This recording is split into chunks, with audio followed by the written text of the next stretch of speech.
Okay, my name is Carlton Cartwright. I'm the Executive Director for Veterans Memorial and Multicultural Histories. And today's date is July the 25th, 2021. And sir, what is your name? Hi, my name is Lancelot Coley. Okay, and when is your birthday? I was born December 3rd, 1965.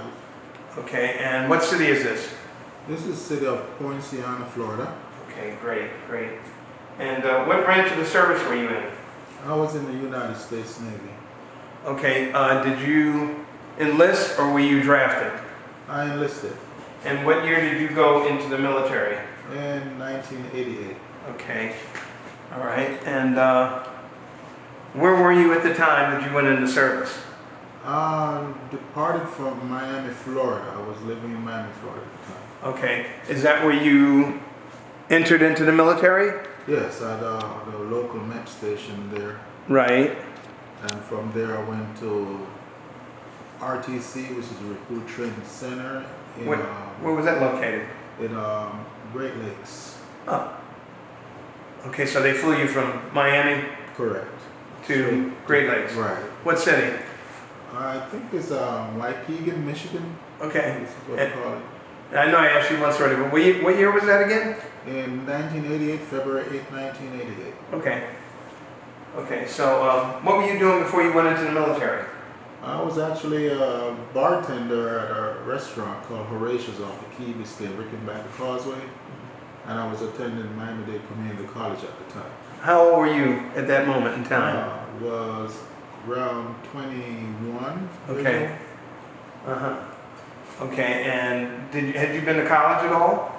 Yes, I actually, after I retired, I went back to University of Houston. No, I mean before. Before I was at Miami-Dade Community College. Okay, but you didn't finish. I did not finish. Okay. I was studying. At that time. Right. Right.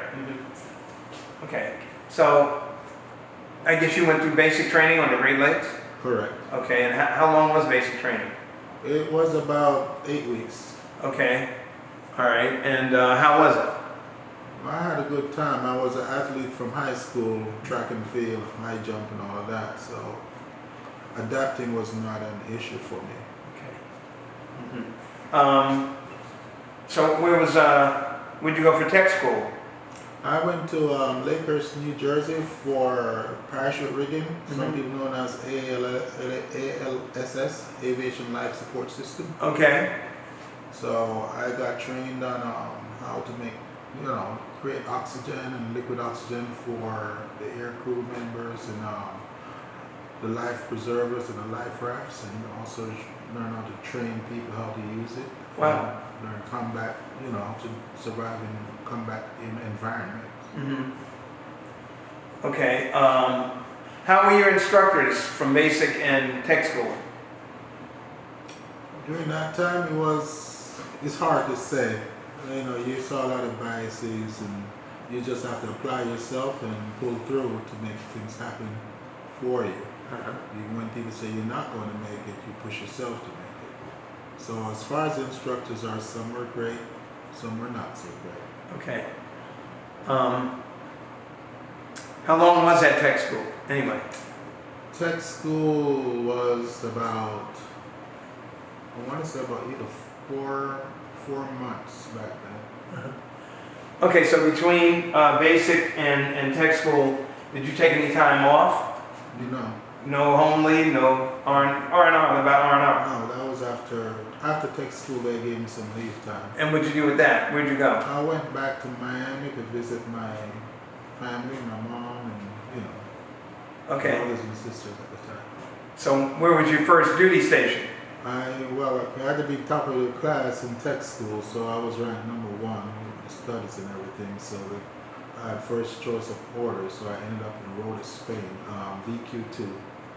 It's a recon squadron. Okay. All right, and how long was that tour? That was from 88 to 91 with an extension. Okay. All right, up to this point, through basic and tech school, did you or anybody in your unit suffer any fatalities or any accidents? Yes, well, it was right after we did Desert Shield and Desert Storm erupted, and once we returned from Jeddah, one of my best friend that was with me, Uh-huh. he lost his life, and we were celebrating our return. It was my birthday, December 3rd. And how long have you been in service at this point? About 3 years. No, but 2 years. you're jumping ahead. I'm asking you through basic and tech school. Did anybody get hurt, or was there any basic casualties? and tech school. Yeah. No. Gotcha. No. Okay. All right. So, good. So now you're in Rota, Spain. Right. All right. I'm trying to do this as chronologically as possible. That's around April '88. Okay. Okay. So, how long were you in Rota? How long? I got there around April to '88, and I left there in '91. Okay. And where'd you go? First mission, we call it temporary assigned duty, Mm-hmm. was in Athens, Greece, for Okay. Desert Shield. In Greece. Yes. Okay. It's pretty nice there. All right. And how long were you there? I don't recall, maybe 3-4 months. Mm-hmm. And 3-4. Okay. Then I returned to Spain, Right. and I was working, and that's when we saw all the F-14 Tomcats and FA-18s and everything started landing, getting ready for the Operation Desert Storm. And Okay. the Sky Warriors, A3 Sky Warriors, and myself, which is VQ2, and P3 Orions, the A3s I left with to deploy in Jeddah to support them. Okay. Desert Storm. Then I returned back towards the end of '91. All right. So between 88 and 91, casualties? Yes, one of my best friends. That was okay. Yeah. And what happened to him? How did that happen? We returned safely, but he had an accident, and I was told he was on the roadside, and I went out there and administered CPR, Uh-huh. and I tried to resuscitate him, eyes dilated, and there's nothing I could do for him. Wow. So that took a hard toll on me. Sorry for your loss. Incredible. Okay, so now it's 91, and where did you go next? They transferred me to NAS Naval Air Station, Cecil Field. Uh-huh. And I was under VFA 132, they call it privateers. We were deployed on the USS Forrestal at the time. Right. And we gave support to Operation Provide Comfort. That's on the Bosnia, with the Herzegovina incident. Right. Lost one pilot, I worked with them very closely, but and that guilt tended to put a weight on me. We had a slow catapult, plane dropped in the water, broke to pieces, and he didn't make it. Wow. Sorry again. Okay. So, how many people were in your unit, by the way, at that moment? VQ2? Yeah. We had about probably 300.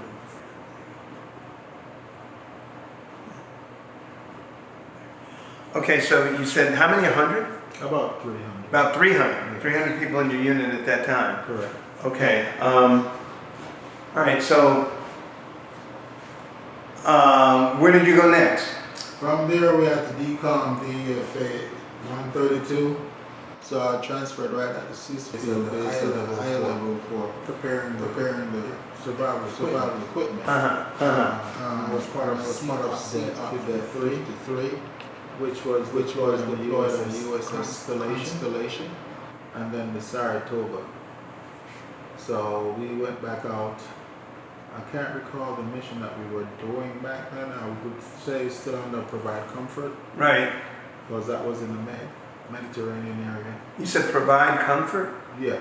What is that? Operation Provide Comfort was when Bosnia was, in having issues with Herzegovina with ethnic cleansing. Gotcha. So we were the support team to. Did you see a lot of that? What did you see? Didn't see much. Civilians? Didn't see much there. I was mainly on the ship. Uh-huh. Yeah. Okay. The only thing that we remember, our sister ship, I believe it was,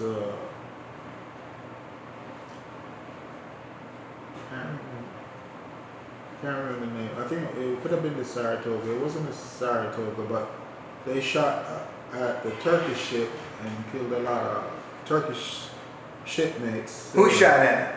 Our ship, the USS. Okay. My sister ship. The Okay. USS. I think it was a Saratoga at the time, or the Nimitz. I think it was a Nimitz. All right. They shot a Turkish aircraft carrier, and we were surrounded, and we were like in fear for our life. We never knew what was going to turn. It was just a simple exercise that occurred that happened. Okay.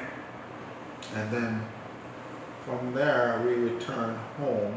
Were there any casualties in that engagement? There were several casualties, but on the Turkish side. Okay. I don't remember the count, but several sailors on the Turkish sector got taken up because somebody thought it was a live round coming. It was a real thing, and they shot the wrong type of missile.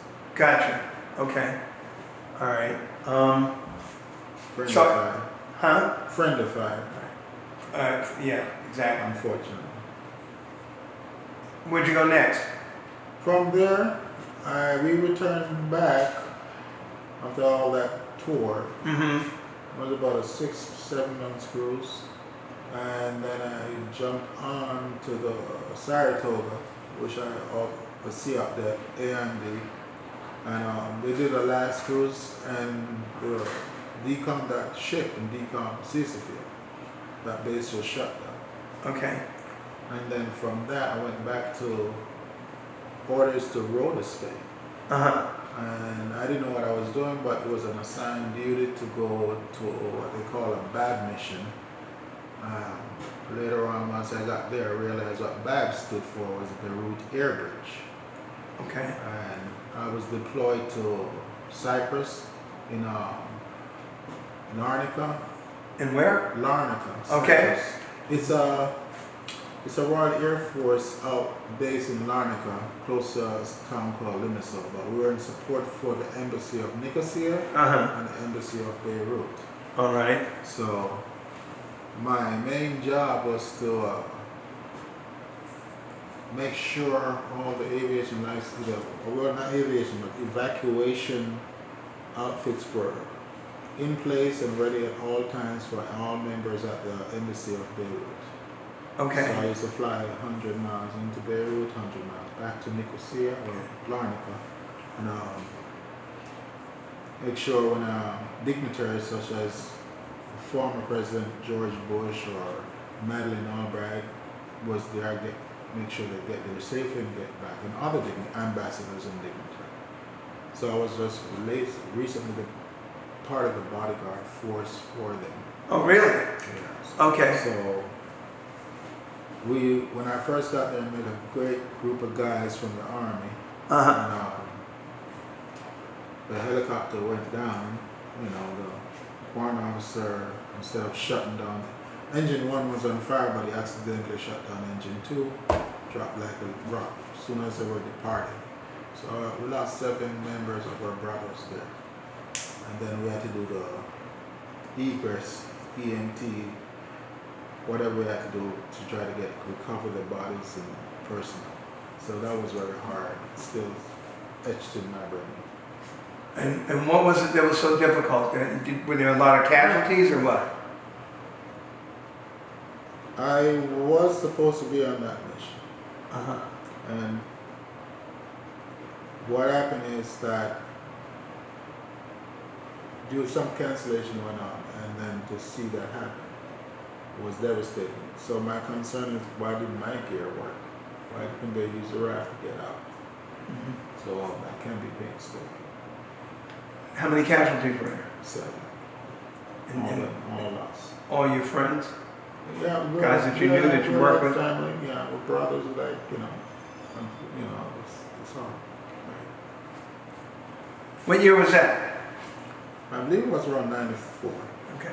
I just started that mission 94 and I ended it in 97. And you went in, you said in 88? I went in 88. And what year did you separate?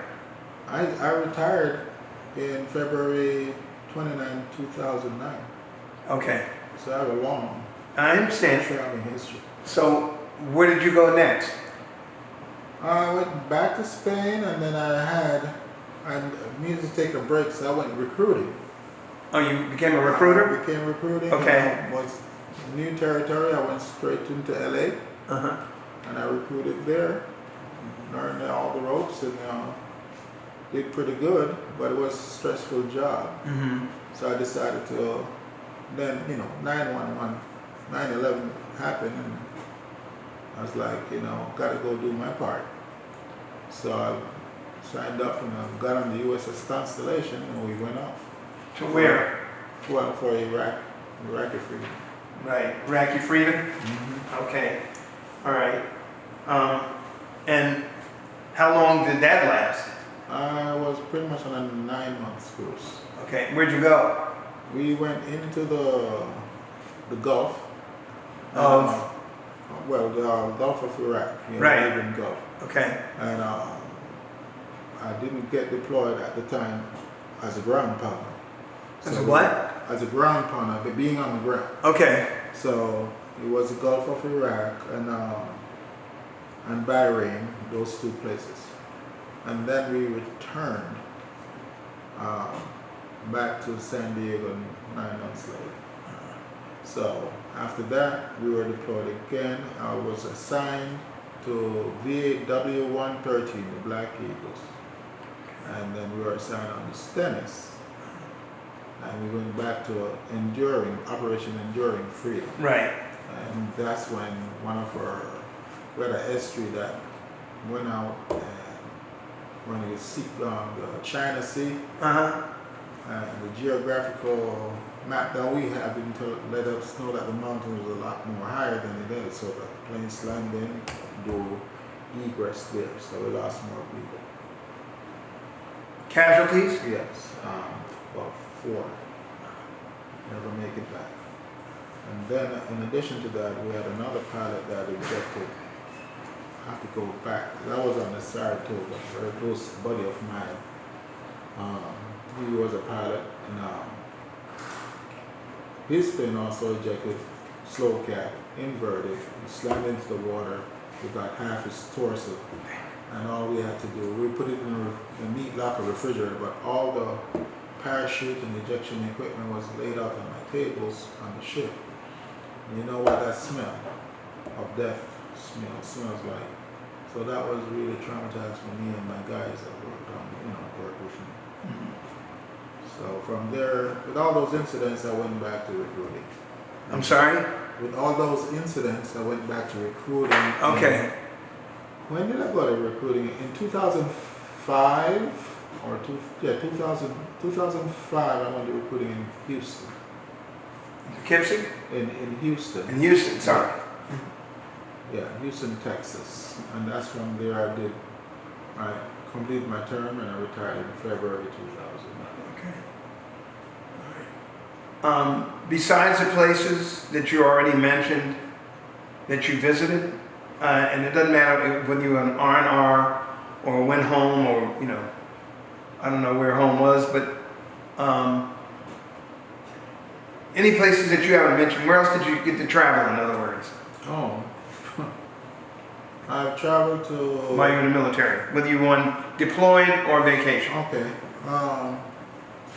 Hawaii, Singapore, Malaysia, Perth, Australia, Sydney, Australia, Portugal, Spain, Gibraltar, Right. Canary Islands, las Islas de Canarias, Antalya, Turkey.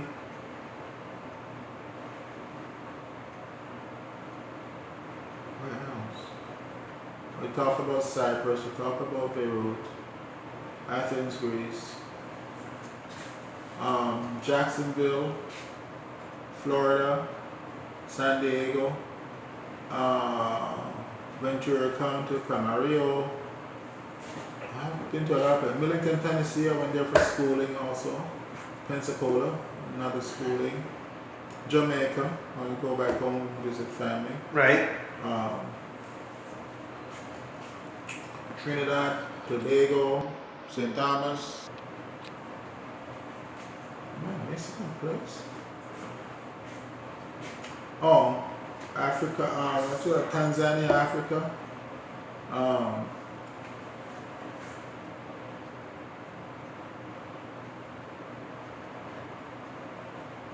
Most of them I can remember. Okay. Miami and, you know, all of Florida, Gotcha. Texas. Gotcha. Okay, excuse me. Did you hold on to any of those friendships after the military? Yeah, I keep in touch with a lot of Still? people. That's one of my reasons my numbers is what you saw on my phone.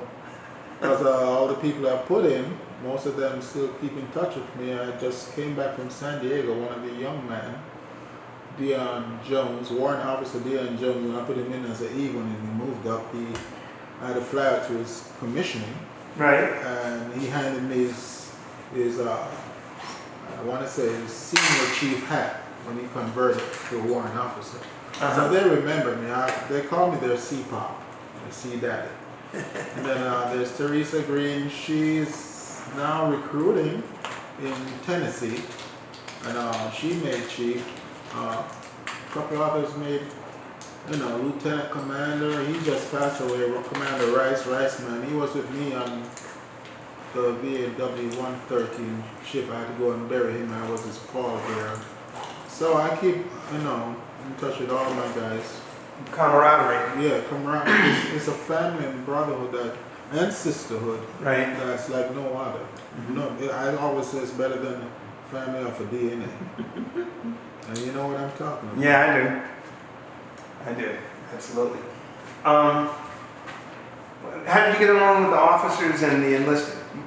It varies. I get along with everyone, but sometimes you just have those people who are just, you know, not willing to cooperate or not willing to compromise, and you have to find common ground and move forward. You know, when I first started, one of the guys were being mean to me with racial slurs. We know we experienced it, and he was a bully, and I found ways to go around it. I know every time I brought in donuts, he was the first one in there, so I just keep bringing donuts until he got overweight and couldn't pass, so they had to say bye-bye. That was his orders, go home.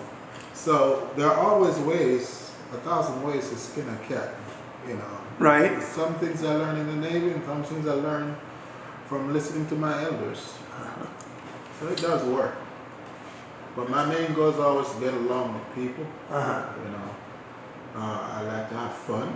I like to be at peace, and cause a lot of things that trauma that went through my head, I have to block it. You know, that's one of the reasons I relocated, like I was telling you earlier, from Houston, because all the drama and trauma, you have to reboot. I mean, get everything over it and start over. Even if you have to live in a tent, so be it. So. Did you use your, I know you said you went for a lot of trainings. Did you finish college in the service or after the service? I did after. I have two kids. My son, his name is Lance Jr. We don't get along or talk anymore. I wanted him to be in the military, but he chooses his own path. And that's all is right. Same thing with my daughter, Lucia Angela. And while they were about to graduate from high school, I tell them that they need to go to college, but my philosophy is if I'm going to be preaching to them, I need to set the example. Right. So I actually went back in 2009, finished college at Lone Star College with liberal arts. Right. I went to University of Houston, and I said I'm going to do 2 degrees at once. I could have knocked out a master's degree, but I said no, I'm doing one for each child. So I got a bachelor's in psychology. Right. And a bachelor's in interpersonal communication. Okay. Graduated in December 2014, summa cum laude, in both degrees. Congratulations. So, thank you. So that was my main reason of doing that. And then after that, I came to Miami, where my wife still works, and I decided to keep busy, so I went to work with the undocumented children as a lead case manager. And I got quite a few of us, maybe 6,500, reunited somewhere in the United States. Wow. with a family member, give them a better life. You know, even the ones that were young, I did ages 13 through 17. You know, and if they were pregnant at age 13, they want to keep the baby and they want to work, I've enforced going to school, taking care of themselves. Right. So when my mom got ill, that's when I had to give that up and go take care of my mom. Okay. And you said undocumented. Any particular ethnic group more than others? It was mostly from Guatemala, El Salvador, some from Nicaragua, Belize, few, very few. We got one or two from Jamaica and other places too, but yeah, mostly Guatemala and ones from El Salvador. Indigenous. Yes. And then, you know, I speak Spanish. I learned it in Spain. Right. And when I'm talking to some of them, I couldn't understand because they speak Dialects. dialect called Quiche and Mam and all that. I was like, wow. Conjoval. Yeah, it was interesting. But I enjoyed working with them and giving them a better life, you know. Excellent. How was the food through the military? I enjoyed the food. At first, when I first started in the 80s, it was nasty. Wasn't great, huh? Yeah, it wasn't nasty. It make you miss home. I know, but other than that, it was good. You know. Speaking of home, did you ever have any problems staying in touch with your family?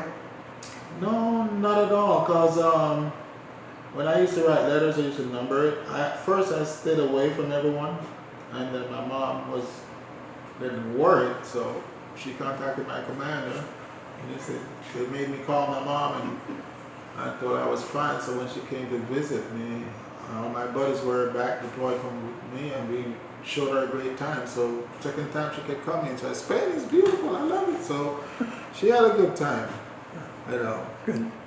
And I even, after that, I stayed in touch with her constantly. Okay. So my last cruise, one of my second to last cruise, I took my son on a Tiger cruise where he ride the ship in with me. Then the next one was my mother and my uncle from out of Connecticut. They rode the ship in with me. So I shared my experience, what I can, with them. I don't really talk to them about anything else, but I let them know there's good sides to everything in life, just like living out. Right. So Okay, so when you got out of the service, what did you do? I went to school, and then from there I got that job with the lead case manager. But as time progressed, you know, I started having the physical injuries showing his face. Started catching up. Yeah, and there's a lot of things you can't do, like sitting at a desk and in an office typing away. You got to be getting up, walking. You got to try to run to ease the pain. So after a while, it's just like it took its toll. In addition to that, Hurricane Harvey, and then I had to try to clean my mother's mess up. You know, and it wasn't her mess; it was a hurricane's mess. But Right. get her out. And that was in Texas? I was in Houston, Texas. So the contractors ripped her off $138,000. So every little penny I get, and what little that she makes, Right. it took us 4 years to put the place together and get out of there. Right. But I promised her it was going to be done, and we got her out. Now we're developing this tranquil lifestyle that she can enjoy retirement for the rest of her life. She's going to be Are you retired now? I'm retired. Oh, okay. Yes. I'm totally retired. Right. I'm a full-time caregiver to her. Okay, excellent. She's lucky. So I'm not really retired. I'm busy working. Well, she's a lucky mom. Just a couple more questions. So where did you separate? I separated here in Houston. In Houston. Yeah, I didn't have a ceremonial retirement. They wanted me to do it. I said no.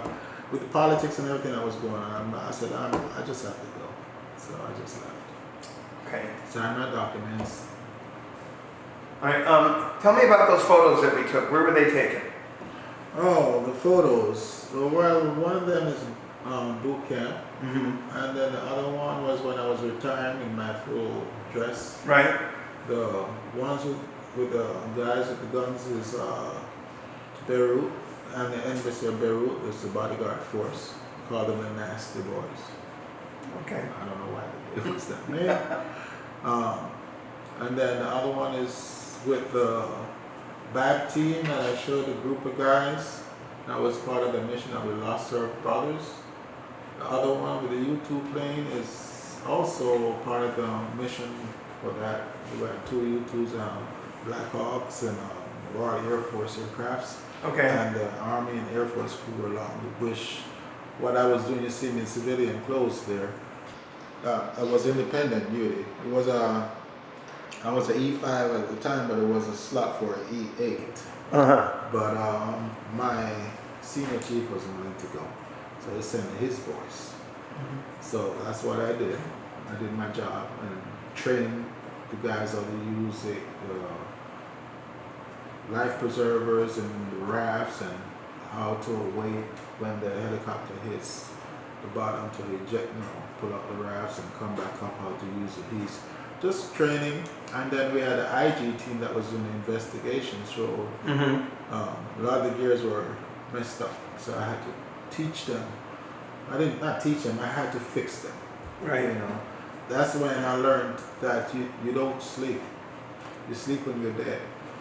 Right? You work from 12 to the next day, 18-hour, 20-hour shifts and power nap and keep going, because we had to get everything properly fixed for safety of members and our crew, that they can do their mission. Right. So when they came to investigate us, they gave me a thumbs up and kudos, and that was it. The other picture, I don't know, was a picture on the Stennis in the cruise book. That was when I did Operation Enduring Freedom. I lost my Forrester book, so. How would you describe the ways that the war changed your life and those of others? Good question. Good question. I just know I have to do my mission, but when we lose people, there seems to be a lack of empathy in some leadership, and then there are others that are understanding and caring, but I understand what is the focus of the mission that we need to take care of. So it affects me bad when I look back, and it keeps me thinking what I could have done, my part. I have this sense of guilt, so all the time, why couldn't I have helped that one individual, the other individual? It stays with you. It stays with me. It's stressful. You dream about it, you think about it. My wife doesn't understand why I'm not, certain movies I don't like to watch. Right. Right. And some of my friends, when we're in the military, they always tell you to man up, and we suck it up. Yeah. So now I'm kind of understand why I have these crimes spelled, because over the years it's kind of a release. Some of my guys just laugh at me, but I know they go through the same thing, but right. we just don't see it. So how does it make me feel? I wish we never had to do no more. I wish we just, be the police of the world and protect others, but we don't have to get bloody about it, Right. This is not feasible, I understand that. But many other countries have been doing it, minding their own business, and if we do that, how much more casualty would have saved? You know what I'm saying? Yes, I understand. Some things are just not necessary, and sometimes it's not the facts that they go on. I don't believe that. It's just somebody got that wild hair and decide to, I'm trying to be as clean as possible. I'm trying to eliminate my old Popeye sailor's mouth, but you know what I'm saying? I know exactly what you mean. It's not necessary. Okay,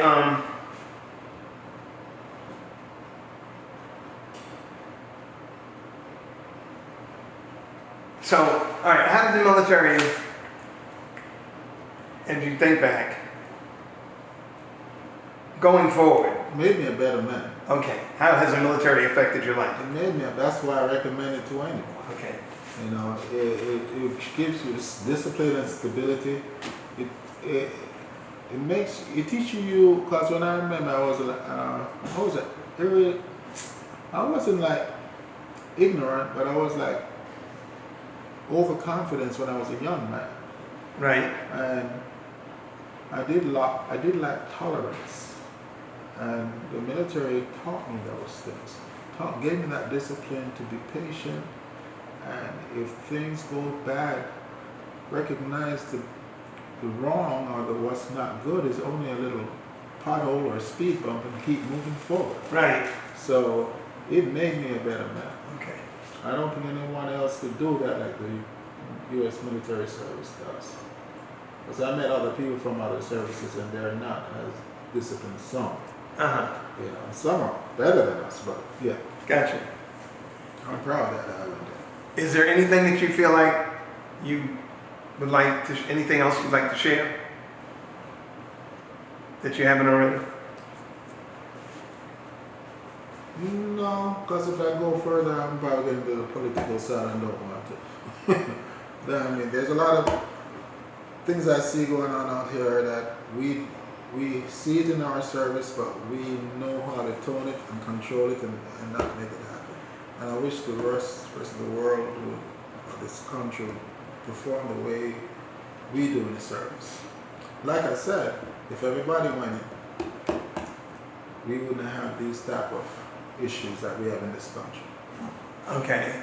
You mean as far as getting that discipline and Discipline and you know, some sort of racial inequality, all of that. There is racial inequality in the service. But they're trying to work on it and improving it daily. But I experience it deeply.